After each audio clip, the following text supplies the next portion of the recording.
My parents snapped at me, "Look at your brother. He bought us a house. What have you done for us?" So I said nothing much, just paying the mortgage on that house and letting him keep up his golden boy act. I'm 34 and I've spent my entire life dealing with my family's nonsense. See, I was never the favorite. That title has always belonged to my older brother, Ethan. Ethan could do no wrong in our parents' eyes. He got praised for every little thing. When he got average grades, they acted like he was the next Einstein. When he got his first job at some dead-end sales gig, they called him a business genius. Meanwhile, I could be acing my classes or landing scholarships, and all I'd get was a half-hearted, "That's nice, Jake, but did you hear Ethan got a promotion?" Now don't get me wrong, I'm not bitter that my brother got attention. What bothers me is how he milked it for all it was worth. He figured out early that as long as he kept up the illusion of being successful, my parents would bend over backward to make sure he never struggled. And struggle, he did, just not in ways you'd expect.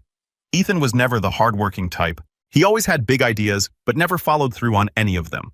He'd start a business and then let it crash. He'd move to a new city for an amazing opportunity and come back broke 6 months later.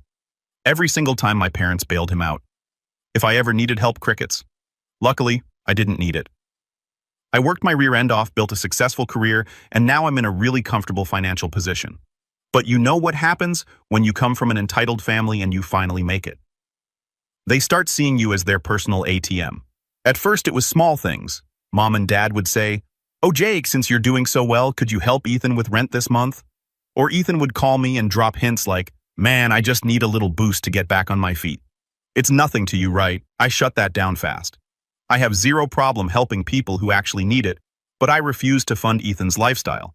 Every time I said no, they made me out to be the villain. "You're so selfish, Jake. Ethan's your brother. Don't you want him to succeed? You have more than enough money. What's a few thousand to you?" So I started distancing myself. I still saw them on holidays, but I stopped answering every call. I stopped engaging when they tried to guilt trip me, and for a while, things were quiet. Ethan still played the golden child, and I kept to myself. But then he did something so insane, so utterly ridiculous that I actually thought he was joking at first. And that's where the real story begins. A few months ago, out of nowhere, my parents called me. Not a text, not a guilt-trippy voicemail, an actual call, which was rare. I answered thinking something might be wrong, but instead my mom sounded giddy. "Jake, you won't believe it. Your brother just did something amazing." Now I've heard this script before. Ethan probably got a new job, or maybe he found an investor dumb enough to throw money at one of his failed business ideas. Either way, I knew exactly how this conversation would go. They'd hype him up, wait for me to say something supportive, and then eventually slip in a request for money. So I played along.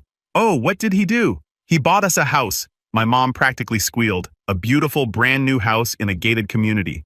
He surprised us with the keys today." I'll be honest, this caught me off guard. Ethan buying a house.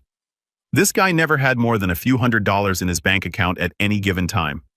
In a gated community, that wasn't just any house. That was expensive. I was skeptical, but kept my voice neutral. Wow. That's generous of him. I know my dad jumped in. It just goes to show how responsible he's become. He's finally settling down, thinking about his future, and he did it all for us. I resisted the urge to roll my eyes. Ethan was about as responsible as a raccoon in a convenience store. There was no way he suddenly had his life together. Something wasn't adding up. "That's great," I said, trying to keep the conversation short. "So, what's the catch?" My parents went silent for a split second, just long enough to confirm my suspicion. "What do you mean, Jake?" "There's no catch. Your brother worked so hard to make this happen." "Uh-huh." "Sure." I didn't press further. Instead, I gave them my usual polite but disengaged response and got off the phone as soon as possible. I knew something was fishy, and sure enough, it didn't take long for the truth to come out. A few days later, Ethan called me. Not a text, not a casual check-in, an actual phone call, which he only ever did when he wanted something. "Hey bro, how's it going?" He started his voice way too cheerful. "What do you want, Ethan?" I cut straight to the chase. "What? Can't a guy just call his little brother to chat?" I let the silence drag on. After a few seconds, he sighed dramatically. "Okay, fine. I do need a little favor, but it's nothing major. Just a tiny thing. Barely anything, really. Spit it out." "So, you know that house I got for Mom and Dad?" "Yeah, well, the bank kind of needs the first payment soon, and I was thinking." I hung up. I didn't even say a word, just hung up. Within minutes, he called back. I ignored it. Then a text. Ethan. Dude. My call dropped. Weird timing. LOL. Anyway, as I was saying, I just need a little help this month. I left it on read. 2 minutes later, another text. Ethan, come on, man. You're rich. It's not even a big deal for you. And there it was. The expectation, the entitlement. Ethan once again assuming my success meant I owed him something. I finally replied, you bought a house you can't afford and expected me to cover it. Ethan replied, dude, it's not like that. I totally have it under control. I just need a little boost this month. After that, I'll be fine. Right, because Ethan was totally known for his financial responsibility. I replied, not my problem. That should have been the end of it, but Ethan wasn't giving up that easily. The next morning, I woke up to 3 missed calls from Mom and a long, guilt-ridden text. Mom texted Jake, I don't understand why you're being so cold to your brother. He did something amazing for this family, and now he just needs a little support. You make more money than all of us combined. Are you really going to let your own brother struggle? Oh, so he went crying to Mommy. Classic. Then another text from Ethan. Bro, just think about it. It's for Mom and Dad. You want them to lose their house? And there it was, the manipulation. I was done playing games. Ethan was trying to guilt me into financing a luxury house so he could keep up his golden child act. The house was in his name, his responsibility, yet he somehow thought I'd step in and save the day. Not happening. I decided it was time to dig a little deeper. So I did something Ethan never expected. I called the bank. I won't spoil what I found out just yet, but let's just say Ethan was in way deeper than he was letting on. And when I confronted him about it, that's when the real chaos started. I called the bank the next day early in the morning, before Ethan had a chance to try anything else. I didn't even tell him what I was doing. I wanted to know everything without him getting a chance to cover his tracks. I gave them the house's address, explained who I was, and asked if I could get some details about the payments for the property. The person on the other end was nice enough, but when I asked for specifics, I could tell something was off. Well, we can't provide specific account details, sir, due to privacy policies. I'm not asking for his account number, I interrupted, cutting her off before she could go into the spiel. I just need to know the payment schedule and if there are any issues with payments. There was a pause. Well, I can confirm the first payment is due next week, and it's a significant amount, sir. The loan was processed with a sizable interest rate and required a hefty down payment, which Ethan handled. However, there are some concerns about the second payment. I felt my heart drop. This wasn't just a simple loan. This was a bad idea dressed up like success. What kind of concerns? I asked, my voice tight. Well, I'm afraid there's an issue with the credit history he submitted for the loan. It doesn't seem to match the usual criteria for this type of property, and as a result, we've sent him multiple reminders regarding his upcoming payment. I sat back in my chair, running my hand over my face. So Ethan had gotten the house, but now he was completely in over his head. He was in too deep, and he hadn't told my parents a thing. The worst part. He probably never planned on paying it off by himself. That's where I came in. I thanked the woman for her help, hung up, and sat in silence for a few minutes. I wasn't going to let him manipulate me into saving him this time. This wasn't about family loyalty or a brotherly bond anymore. It was about him treating me like his personal bank, and I wasn't going to stand for it. I wasn't sure how I'd confront him, but one thing was clear: I wasn't going to pay a dime. The next few days were tense. Ethan called a few times, but I ignored him. Then my parents started texting me. Dad wrote, Jake, please. Ethan is just trying to do the right thing by the family. You know how much Mom and Dad would appreciate you helping him out. A few hours later, my mom texted too. Jake, you're making this so much harder than it has to be. Ethan worked so hard to get this house. Why can't you help him just a little? It's not like you'll even notice the money gone. The frustration was building inside me, but I kept my cool. I knew exactly where this was headed. They were going to side with Ethan no matter what. I wasn't going to let them guilt-trip me into enabling his poor decisions. He had made this mess. It was his problem to fix. Finally, after days of texts and calls, Ethan managed to catch me on the phone. I knew this was coming. He was persistent after all. Jake, he said, his voice dripping with that familiar charm. Come on, bro. I need you here. You're literally the only person who can help me out right now. You know this house means everything to Mom and Dad. They've been raving about it nonstop, and now they're going to lose it because of this stupid loan. I stayed silent for a long moment, just letting the silence stretch out. Ethan, I said slowly, you're asking me to bail you out again. There was a pause. Then he sighed heavily, like I was the one being unreasonable. You don't understand, Jake. I'm doing this for the family. You know that, right? I'm trying to give them everything they've ever wanted, and now you're telling me you can't help. His voice was getting more desperate, but I wasn't buying it. I'd seen this act too many times before. You're not doing this for the family, Ethan. You're doing this for yourself. You bought that house so you could play the hero, so you could show mom and dad you're the successful one. But now that it's crashing down, you want me to clean up your mess. He was quiet for a moment. Then, almost in a whisper, he said, "You don't even care about me, do you?" I felt the pang of something deep in my chest. Maybe it was guilt. Maybe just the familiarity of the manipulation, but I wasn't going to let him pull me back in. "You've made that pretty clear over the years, haven't you?" I replied coldly. "You don't care about me, Ethan. You just care about what I can do for you." There was a long pause on the other end of the line. "I didn't think you'd be this guy." He finally muttered, his tone almost bitter. "I guess I was wrong about you." Before I could respond, he hung up. I sat there, staring at my phone. I had finally reached my breaking point. The next morning, my parents called again. They weren't even trying to disguise their disappointment anymore. "Jake," my dad started, his voice cold. "You need to help your brother. This is your chance to show him you're there for him. He's not asking for much." "Dad," I said, trying to keep my voice steady. "He's asking for something that isn't mine to give. He made the decision to buy the house. He can figure out how to keep it. Jake, we're asking you to help, and you're refusing after everything we've done for you." The guilt they were trying to throw at me was almost comical. They'd never once asked me to help with anything that wasn't for them. And that was the turning point. Ethan had crossed a line, and my parents weren't any better. They'd chosen him again. I knew right then that if they were going to keep treating me like this, I was done. But I had one last card to play. I wasn't just going to let this go. The next few days were intense, but I wasn't going to let myself get emotionally dragged back into their drama. I spent my time focusing on work and keeping my distance from Ethan and my parents.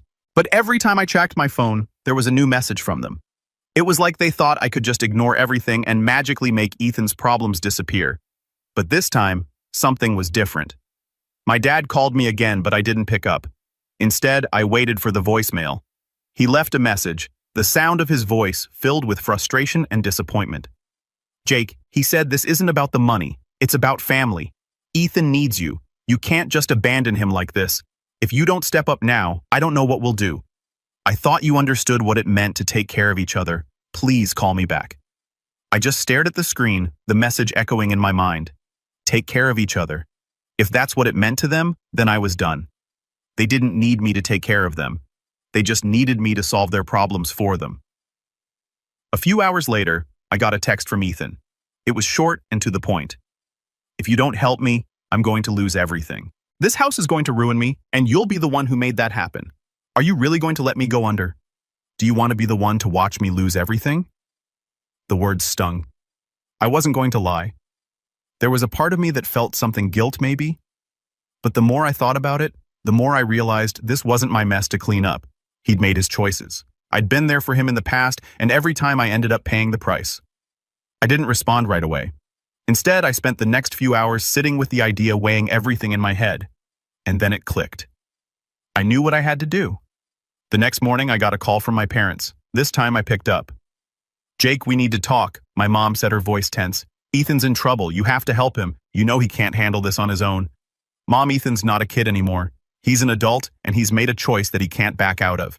It's not my responsibility to fix it for him." "You're being so stubborn," she snapped. "This is family, Jake. You can't just sit back and let him lose everything." I took a deep breath, trying to keep my cool. "You keep saying it's about family, but all I see is you asking me to bail him out. You're just enabling him, Mom. He's not learning anything if I step in every time things go south." Her silence on the other end was almost deafening. "Please, Jake," she finally whispered. "This is the last time I'll ask you. We're begging you." That's when I decided to play my hand.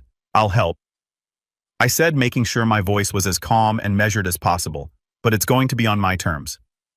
There was a pause, and I could almost hear the hope rising in her voice. "What do you mean I'll help, Ethan?" I continued. "But I'm not writing him a check. I'm not paying his bills. What I will do is help him find a way to get out of the situation. I'll cover the fees for him to sell the house and pay off the loan, but he needs to move out. And I'm going to make sure he understands that if he ever pulls something like this again, I'm done." There was a long silence on the other end of the phone. I could tell she was processing what I said. She clearly didn't like it, but I wasn't going to let them push me into a corner again. I wasn't going to let Ethan's poor decisions dictate my life. Finally, my mom spoke again, but her voice was trembling. Now you're really going to make him do that? Yeah, I said, because he's not going to learn anything if we keep enabling him. This isn't the way to handle things, and I'm not going to be part of it anymore. There was a long pause, and then she hung up. I thought that would be the end of it, but of course Ethan wasn't going to let go that easily. A few hours later, I got another text from him. It was short, but the desperation in it was unmistakable. You're really doing this. You're going to make me lose everything. You're going to ruin my life over this.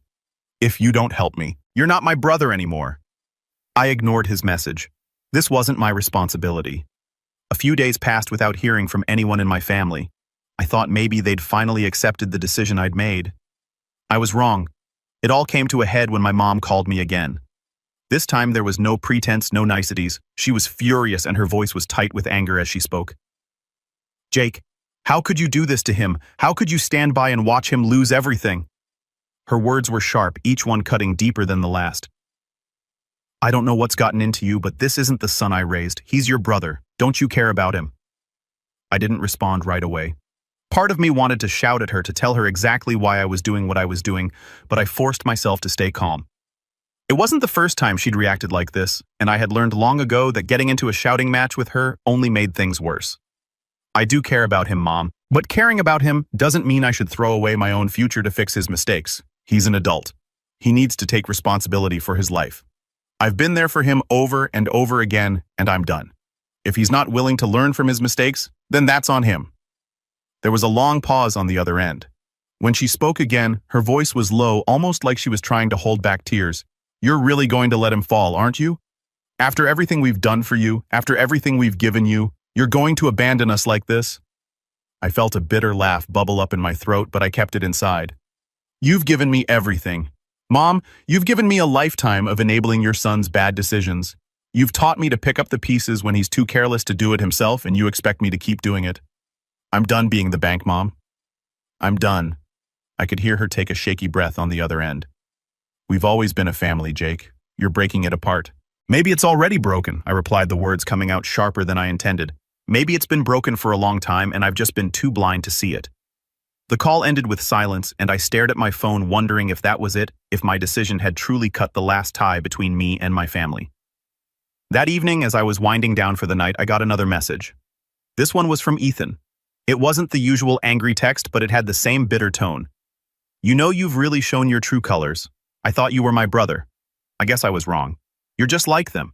You think you're better than me because you've got money, but when it comes down to it, you're just as selfish as they are. I don't need your help. I'll figure it out on my own. But don't ever call me again. I'm done with you. I stared at the text for a long time, letting it sink in. It stung, yes, but the more I thought about it, the more I realized it was a blessing in disguise. Ethan wasn't asking for help anymore. He was pushing me away, and that was the final sign that I needed to let go. I didn't respond. I didn't have to. The next few days were quiet. No calls, no messages. For the first time in years, I felt like I could breathe without the constant weight of family expectations pressing down on me. But then a few days later, my dad called again. I debated whether or not to pick up, but eventually I answered. Jake, he said, and his voice was more resigned than angry. This time we need to talk. About what I asked, trying to keep the edge out of my voice. I wasn't in the mood for another guilt trip. About everything he said, sighing deeply. About Ethan, about the house, about how you've completely turned your back on us. Do you realize what you've done? I haven't turned my back on you, Dad. I've been watching you all enable Ethan for years. I've been watching him make mistake after mistake, and every time you've come running to me to fix it. You've conditioned him to think he can do whatever he wants without consequences, and I'm done being the person who cleans up after him. He didn't respond for a moment, and I could feel the distance growing between us, like the words I was saying were building walls that I didn't know how to take down. When he spoke again, his voice was quieter. We've done everything for you, Jake. We've always had your back. You've never had to struggle like Ethan. You've always been the one who was responsible. But you think that's enough, don't you? You think that because you've got money, you don't owe us anything anymore? I was quiet for a long time, and when I finally spoke, I could feel the finality in my words. I owe you nothing, Dad. Not when all you've ever done is make me feel like I'm responsible for fixing everyone else's problems. You raised me to be self-sufficient, but when it came time for me to stand up for myself, You all decided I wasn't family anymore. I can't keep doing this. I'm done. You need to figure it out. The line went silent again, and for the first time I felt like I wasn't the one trying to fix everything. My dad's voice came back soft but firm. I guess this is it then. I don't know who you are anymore, Jake. I don't know how I'm supposed to look at you after this. And with that, the call ended. That was the last time I spoke to my dad. I took a deep breath and leaned back in my chair staring at the phone screen. I knew that by cutting them off, I had severed the last remaining connection to my past. There was no going back now. I could feel the weight lifting off my shoulders, the sense of freedom washing over me. It wasn't easy, but it was necessary. I had given them chances and they'd squandered every one of them. It was time for me to finally live my life free from the constant pull of my family's expectations. I didn't need to keep fixing their mistakes. I had my own life to live now, and it was going to be on my terms. No more guilt. No more obligation. And as for Ethan, well, I didn't know what his future held, but it wasn't my problem anymore. He would have to figure it out on his own, just like I had to. I had made my choice, and for the first time in a long time, I felt peace.